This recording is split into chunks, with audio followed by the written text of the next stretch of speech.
M72 Light Anti-Tank Weapon Nlaw. The M72 Light Anti-Tank Weapon Nlaw was originally developed in the 1960s as an American single-shot weapon for defeating enemy armor on the battlefield. The Nlaw is a fiberglass launch tube equipped with a sighting mechanism. A 66mm anti-tank rocket is factory sealed inside. Once fired, the launch tube is thrown away. The latest version of the M72, the M72EC, which stands for Enhanced Capability, can penetrate up to 450 millimeters of rolled homogeneous armor, making it capable of disabling Russian infantry fighting vehicles and penetrating the flank and rear armor of Russian tanks. Speculation within Denmark is that this country's anti-tank weapon contribution will consist of M72ECs. Next Generation Light Anti-Tank Weapon Nlaw. One of the most successful weapons on the Ukrainian battlefield has reportedly been the Next Generation Anti-Tank Weapon.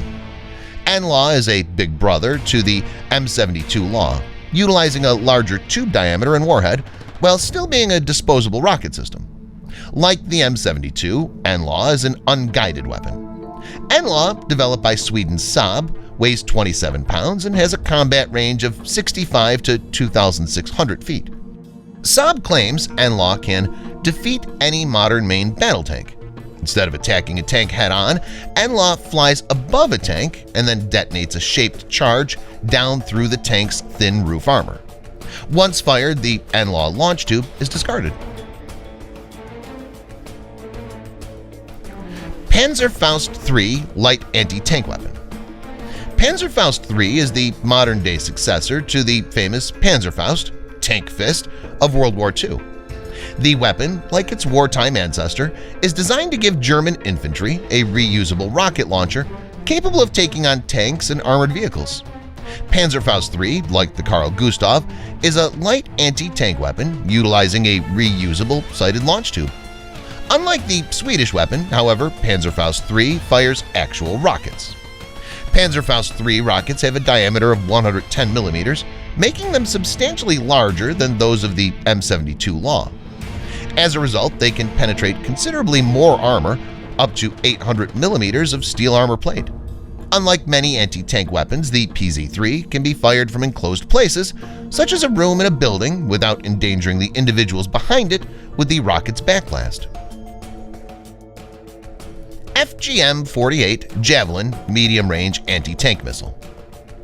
In the 1990s, the U.S. Army fielded the Javelin anti-tank missile as a next-generation medium-range anti-tank weapon.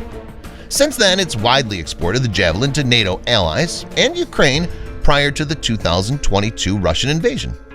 Javelin can engage tanks head-on from above, firing a shaped charge down into the turret from above. The missile reportedly has a range of 2,500 meters and can penetrate up to 800 millimeters of tank armor. Javelin's warhead, while not the most powerful anti-tank missile warhead in existence, is more than adequate to destroy a tank in top attack mode. The U.S. will likely continue to send Javelins to Ukraine. The United Kingdom has primarily sent Ukraine Nlaws, but it is possible that it also sent Javelins drawn from British Army stocks. Miscellaneous anti-tank weapons.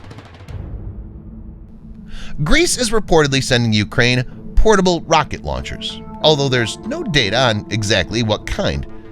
Italy is sending anti-tank weapons that could include Panzerfaust III or older outdated Milan medium-range anti-tank missiles. Milan is a Cold War-era anti-tank missile with a range of 2,000 meters. It can be fitted with the Mira thermal imaging night sight.